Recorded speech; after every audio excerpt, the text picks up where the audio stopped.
Thank you, everyone, and welcome back to the Word Traction podcast.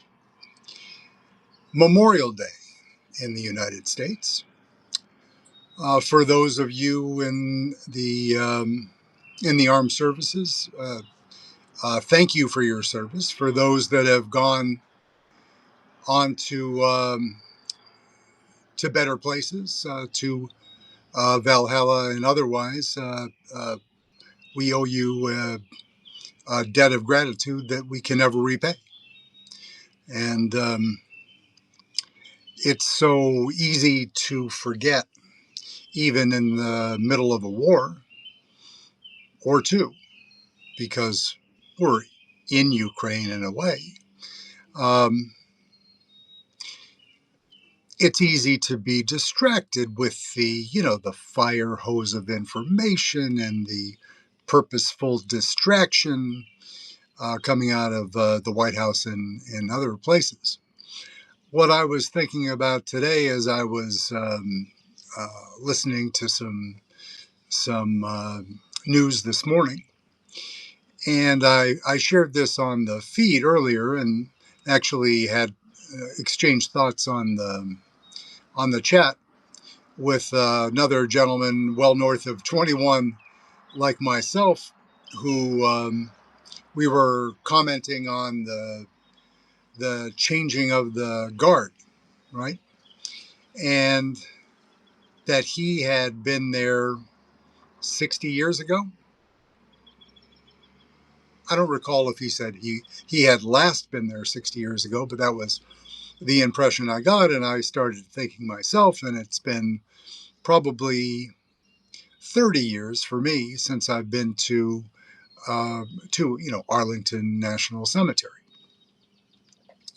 That is also the general vicinity of where your president would like to build that arc arc shaped like arch.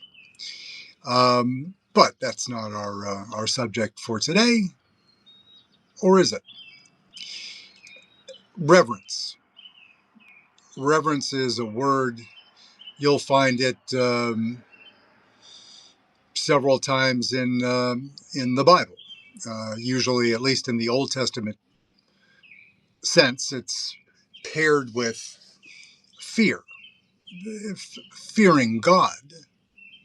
But I would argue in the contemporary context in 2026 that reverence is a good enough word to use because it implies awe,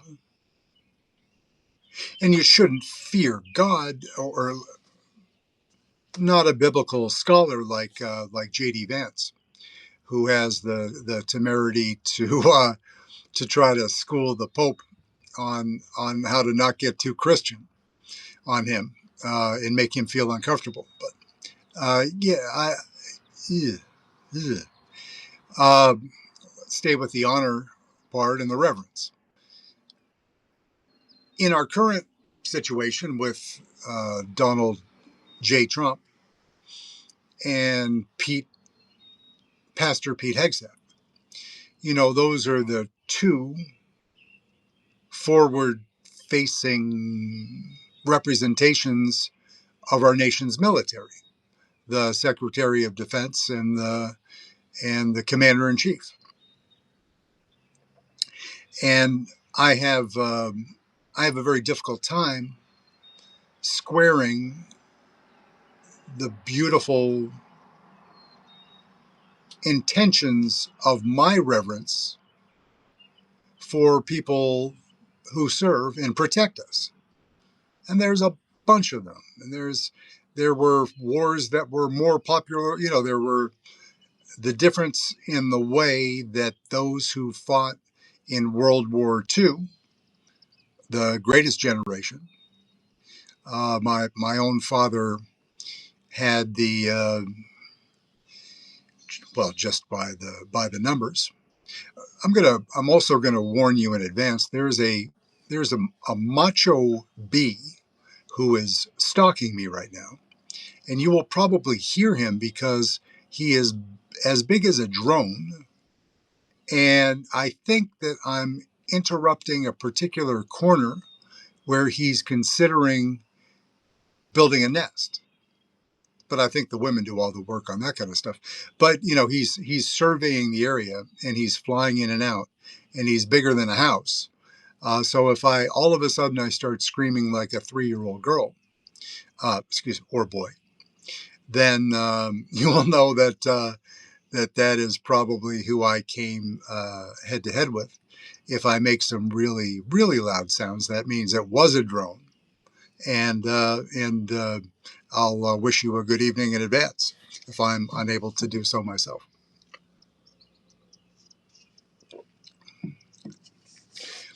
But the underlying, the foundation of being able to understand the sacrifice of others in a way to revere them, reverence, there is a necessary precondition to that is humility. And I can argue with you all day long and all day and all night that Donald J. Trump and Pastor Pete Hegseth do not between them have an ounce of humility. I understand the image of the brash New York successful real estate developer, and he's going in there swinging, and he's a physical guy, and he's he's all those things, and none of those things. The reverence. I was gonna try to analogize this bee, striking terror into my heart with when the mailman was delivering Donald Trump's draft notice, and he was running to the doctor to find some bone spurs. Maybe that was the same amount of terror, but I would, but I'm going to fight. It's a fucking insect. I understand that. But two different guys. One with a much more enviable bank account. Trump, when he came to office the first time at least, there wasn't much there in the bank account. He talked a big game, a lot of licensing agreements. He was rich without being wealthy. Now he is undoubtedly wealthy, as are each and every member of his family for generations on end, without IRS oversight. Which, don't be worried about that. That shit ain't going to fly. So, So I'm. Humility is, it's a leadership trait, not exclusive to the military, but it is at its essence in order to, again, revere, think about being in awe of another human. You might respect a contemporary that you played on a football or lacrosse field or ran track together, and you have respect for his or her or their accomplishments. Absolutely perfect. But are you in awe of them, and would you feel a reverence? That is supersizing respect, right? So when I saw those remarkably young men, and in the clip that I saw earlier today, it was all men that were participating in this particular drill at the Tomb of the Unknown Soldier. But the precision and reverence that these young men had for the duty, for the country, duty, honor, country. And when you think of that, and then you juxtapose it with You can't throw your pronouns at the enemy. Or, I don't want to see any fat generals. Or, pick any one of 100 other insults. And that when Pastor Pete called all of the general staff to Langley or wherever they met that time, um,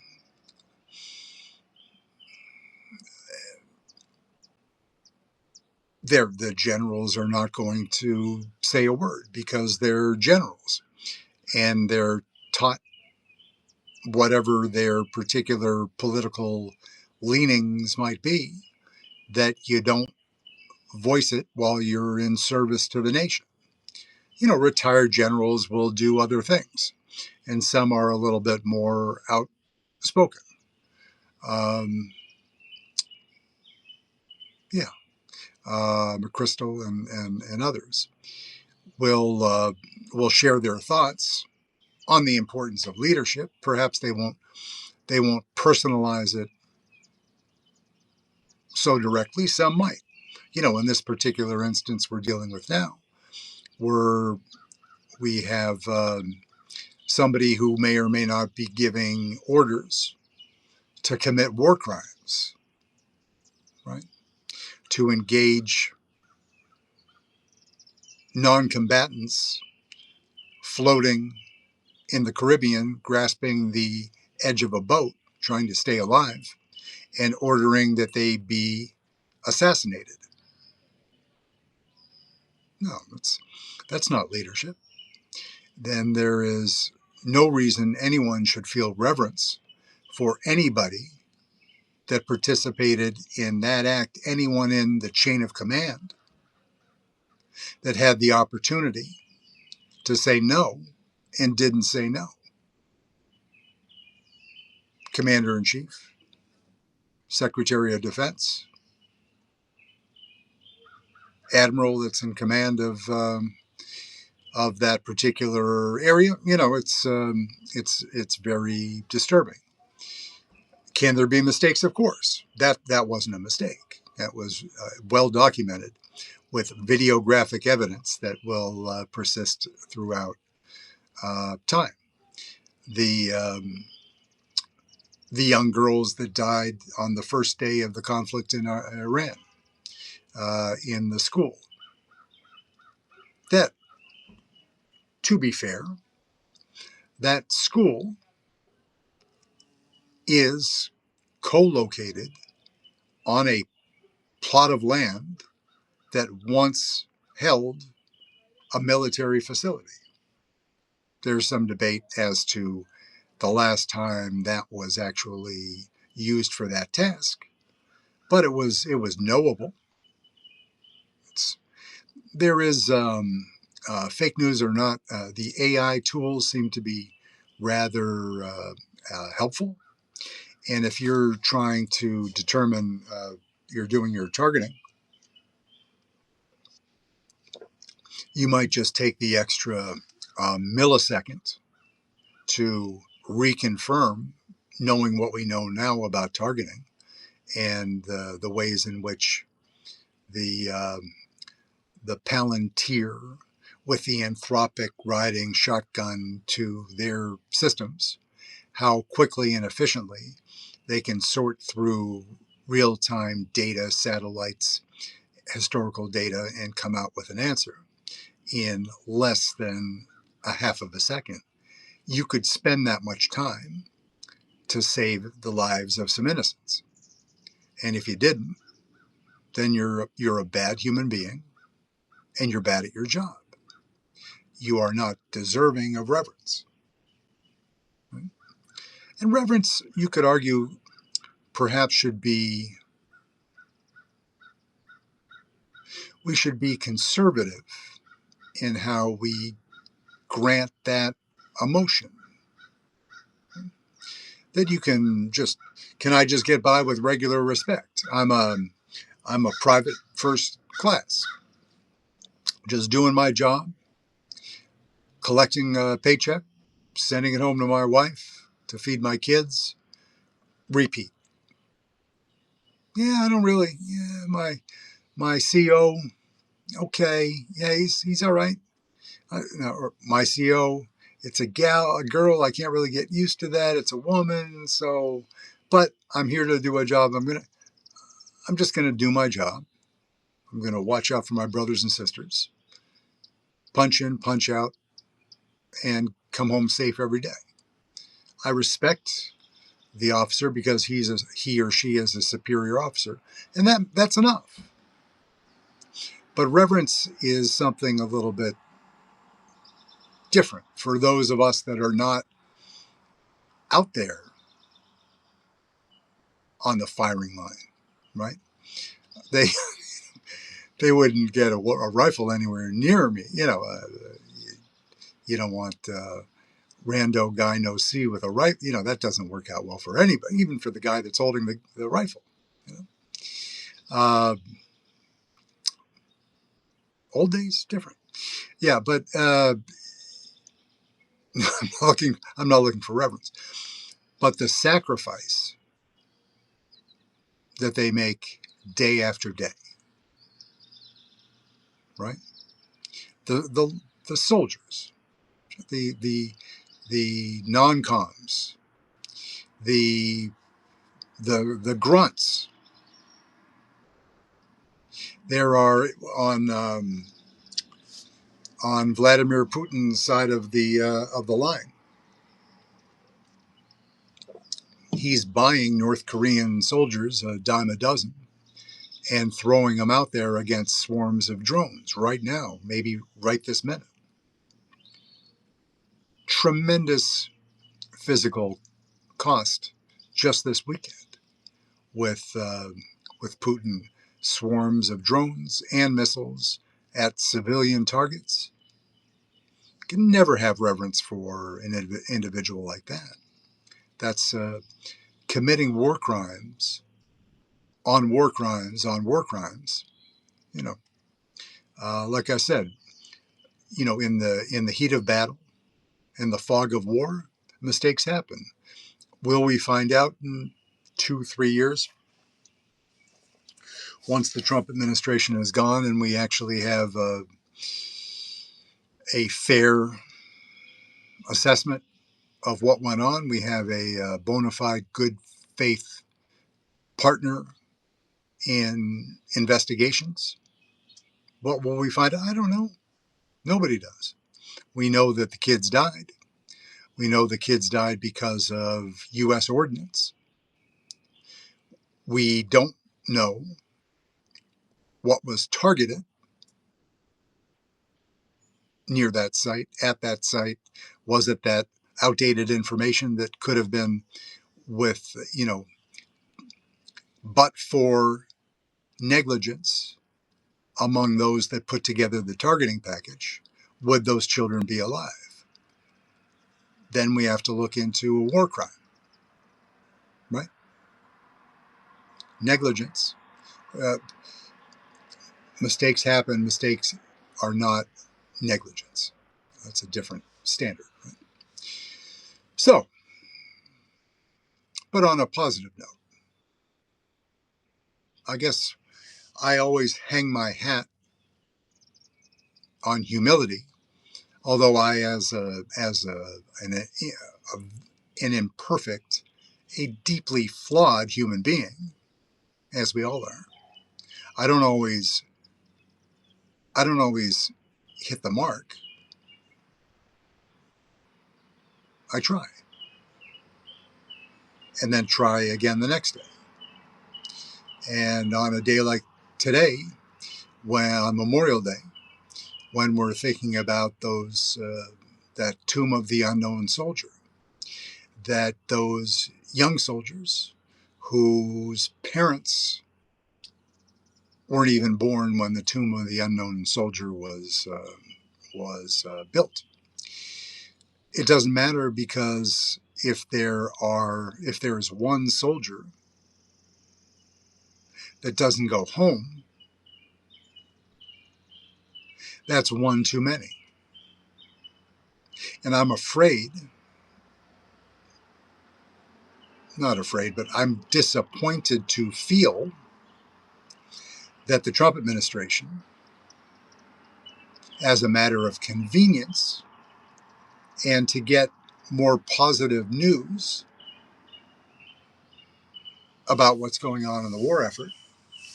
I mean, yeah, blame Bibi, don't blame Bibi. You know, all of the Israel made me do it. You're a big boy, really big fucking boy, right?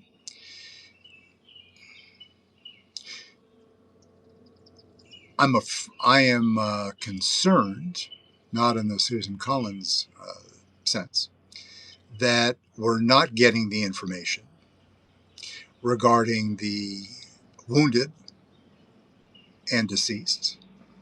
There are. It's been well reported by the New York Times and other sources that there are dozens of structures in Saudi, UAE, Oman, Brunei, in a number of places in the Middle East and environs that sustained direct missile strikes from presumably from Iranian ordnance. Are we getting all the information about that?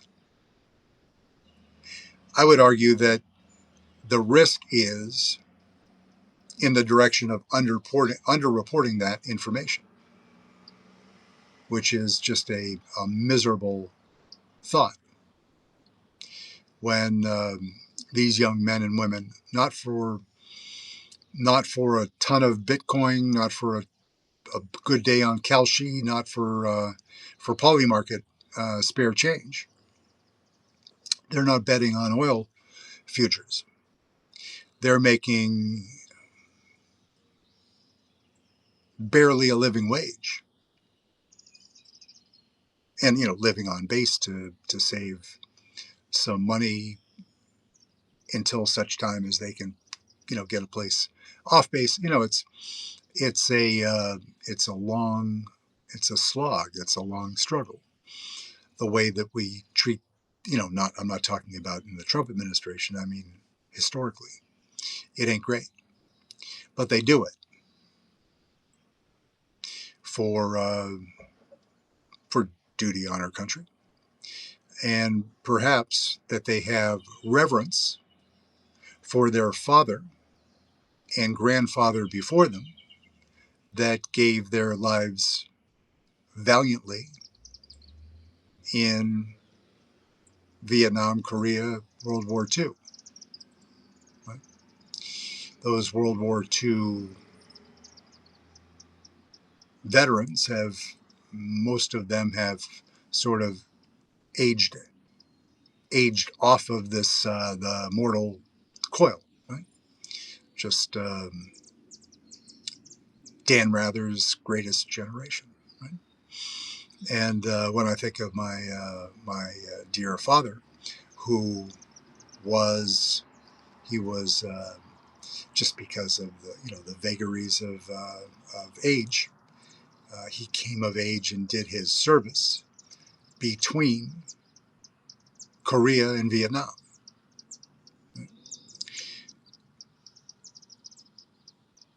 He was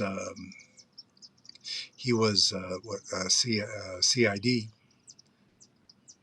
means, you're a military cop at Fort Knox, which, to bring it to the current date, is probably a place that Donald J. Trump and Scott Bessent are going to loot next, because they have lots of friends in the Middle East, in UAE and KSA, that love gold, and maybe there are a bunch of bars that Trump can sell. So we'll find out eventually. It's finding out will be hard. Clawing it back will be harder.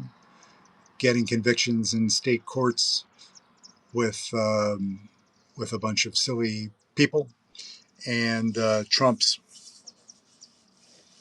little war chest, with or without the 1.776 billion dollar war chest to reward terrorists and build a reliable gang of goons to attack his perceived enemies, which is what he's doing. He's got he's got other government resources that he can pillage to pay off such people. We just have to keep an eye on it and focus on what we can control, which is are all of my IDs current, and will they be through 2028? Am I registered to vote? I'm going to be out of town. Am I signed up for mail-in voting? And what have I done about alerting all of my members of my family? When is the election? How am I going to get there? I know it's early, but it's 5 months now. Right? We were talking about it when it was still only 1 year of Trump, right? Trump 2.0. You know, so, and it's summer, and it was 70 degrees and sunny today, and we all have shit to do, and it was a long winter, and we need time with family, and we need time with friends, or staying away from both family and friends, whatever makes you happy. But we need time, and all of a sudden we're going to be there. And as we spoke about earlier this week, they have a Rolodex, call back to you old folks, with all sorts of shady fucking ideas on how they're going to disrupt the elections. So you have to be now, how many, we have a week left in, Memorial Day was early this year. So we have a week left until June, plus or minus. All of that admin work, making sure that your IDs and everything else are tight. You ship shape. You got to do it now. The IDs, the real ID, the certified copy of the birth certificate. If you moved, is everything updated? If you got married, is everything updated? If you got married and you're a double X chromosome variety, and you took the name of the either double X or XY or other chromosome featured person, and you took their name, then all of a sudden your ID is shit, right? Everything you have now is your maiden name.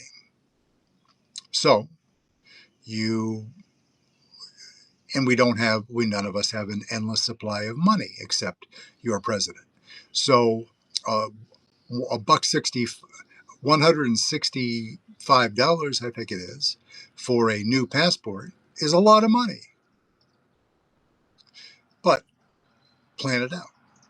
If you can you,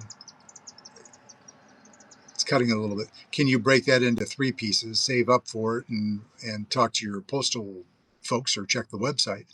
And they're like, when the last time I talked to the guy down at our local post office, he said he was getting passports back in near record time. I don't trust, not the individuals, but I can see people with bad intent slowing down. The U.S. mail service is under the control of Donald Trump, right? And processing those passports might slow down. The mail service might slow down, which affects delivery of the passport, but more importantly, mail-in voting. So it pays to be 90 days ahead, and we're getting close to. Did I pass math? Yeah, I passed math. So it's 120 odd, whatever it is. We're away from the election. So please do your part, and that's what you can do. When so many people say, "Yeah, but I'm not on the front line with a gun legally, a soldier. I can't What can I do? I don't. I'm too shy to carry a sign. Fine. Go back, reset, and how about collective action? As I was, I'll leave you with this and leave you alone because it's the end of a holiday and people are tired or want to have a couple more cocktails, yeah, I'm too many years away from that. But I can remember collective action, Tennessee, what they did with the redistricting and the bold-faced racist redistricting in Memphis, in a city, as we talked about on the pod, is well more than 50% black, right? And they cracked it, which is that term of art, where they basically take the districts, break them into pieces, and reassemble them. And if there's a heavy concentration of black folk in a particular area, you stretch out that area to include 5 cracker counties, and it's they're one of the districts that was once basically a large slice of metropolitan Memphis. That same district now includes almost a piece of Nashville all the way across the state. Right? What they did was, according to the Supreme Court's ruling, what they did was legal, because all they have to do is say that it was for partisan purposes and not racial purposes. But what I'm going to be for 3.5 years, not all at once, a little at a time, I want to make sure that the networks, the presenting sponsors, and everybody that's involved in the Super Bowl that will be held in February of 2030 in Nashville, Tennessee, that I'm going to, with the help of all of my friends, you nice people, is to identify as early as possible those companies that will be title sponsors and such, and all sorts of things to do with the state government. And where can we apply pressure by saying, like Disney, let's all go together and punish this particular company for, in a sense, supporting this racially, the most polite way I can put it is racially insensitive decision. It's pure out fucking racism. But I just made it. Did I make that nicer? Well, maybe I didn't. Maybe I just failed at the end. Got in so much trouble in my life. I could have just left well enough alone. Well, so in any case, that will be, on and off every month. Maybe I'm going to dedicate one of my DEI Fridays to that subject, on the progress that I've made, what I've learned, who is worthy of your scorn and worthy of canceling subscriptions, worthy of a boycott. You know, companies that are leading corporate sponsors of such an event, because they're going to know in living color well enough in advance that they can make changes. They can, because we're going to be not, we're going to be straddling, that'll be a new presidential administration. And that's two, almost, excuse me, that's 2.5 midterms by the time we get there. So there is a lot of opportunity to express disgust, if that's what you feel, when racists gerrymander in order to, without a doubt, in order to minimize the power of diverse communities. That's not what the country's about. And the vote with the NFL Owners Association was unanimous,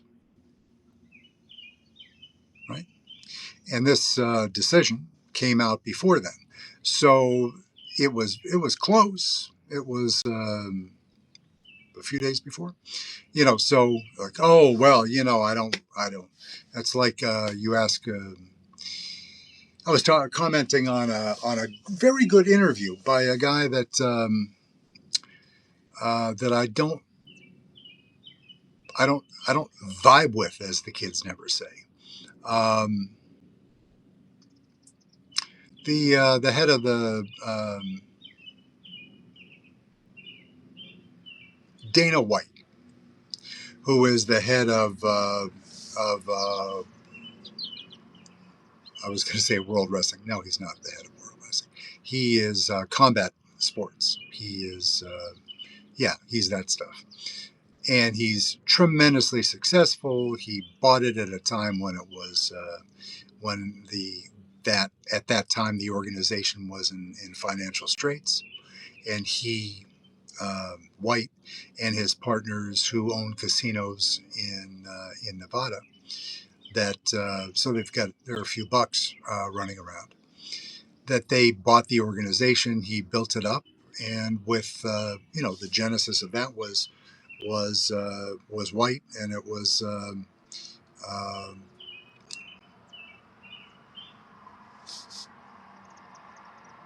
it was Dana White, and yeah, and he built it up, and he formed a friendship with your current president. And he talked about this interview that was David Remnick at the New Yorker. So it's going to be a great interview. You don't have to like the subject of the interview, but you'll find you'll find him to be a likable guy for sure. I mean, I don't know, I was 60% through the the listen, and until he came up to excuse me, he also talked about one of the guys that helped him grow the organization was Joe Rogan, who you've heard that he has a fairly popular podcast. Yeah, so Dana White, Joe Rogan, and excuse me, MMA, mixed martial arts, that whole thing. So it was a good interview. David Remnick is fair and balanced, but you know that he's on the right side of the Angels. He's I would say he would not take it as an insult to suggest he's a progressive leader. Right, right up to the point where David Remnick was asking Dana,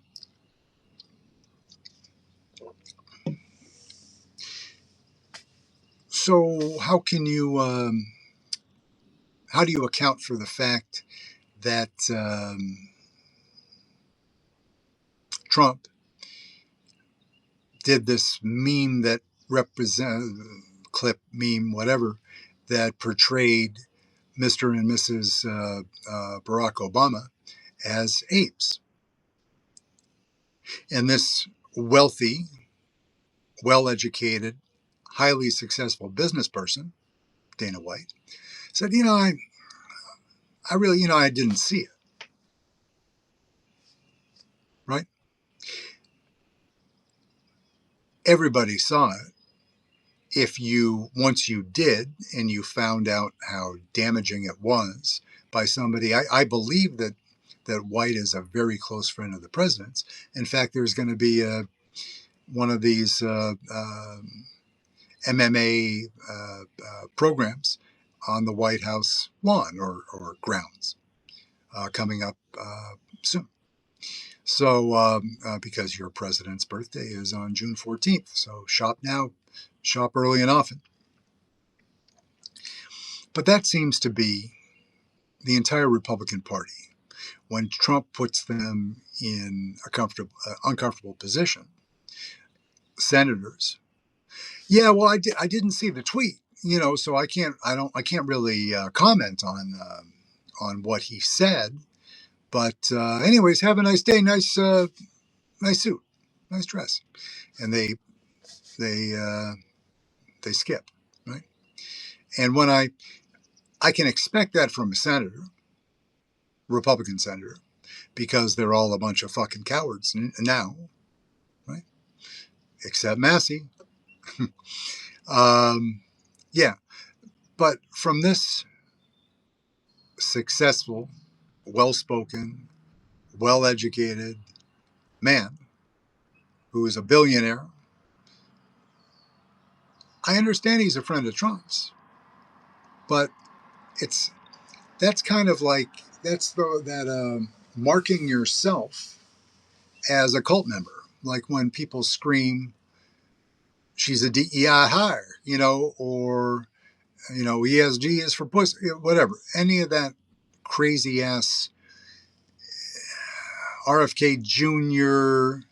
That's not that the man that I posted on the representative who said that J6 was a hoax. It was it was like a dramatized event. It wasn't real.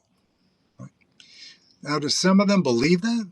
I believe some of the voters who might not be what you would call sophisticated might.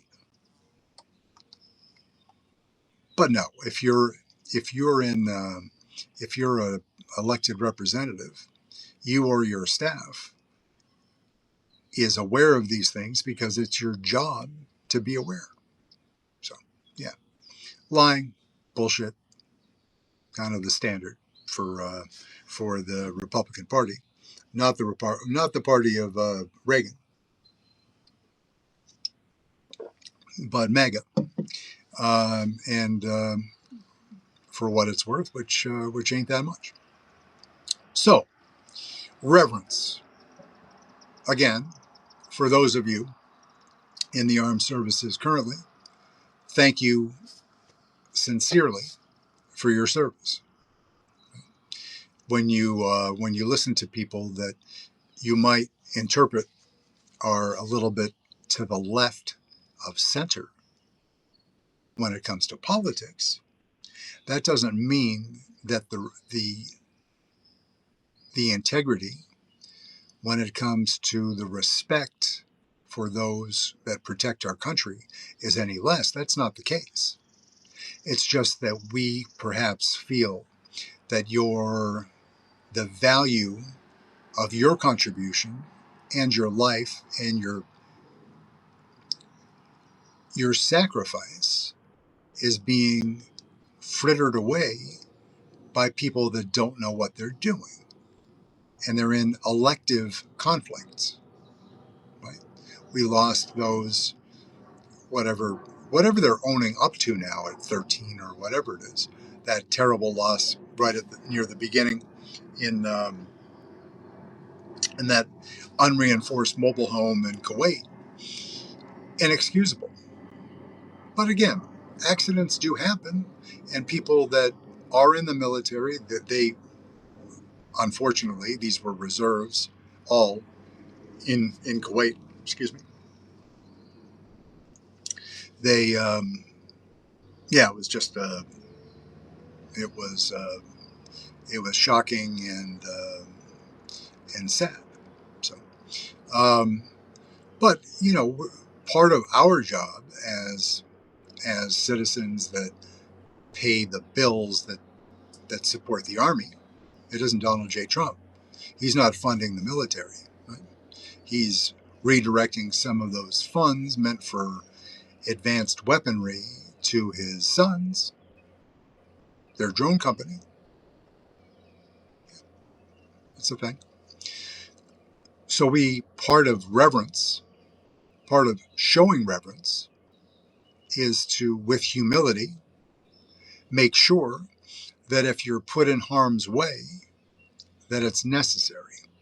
And I am not at all convinced that your Secretary of Defense has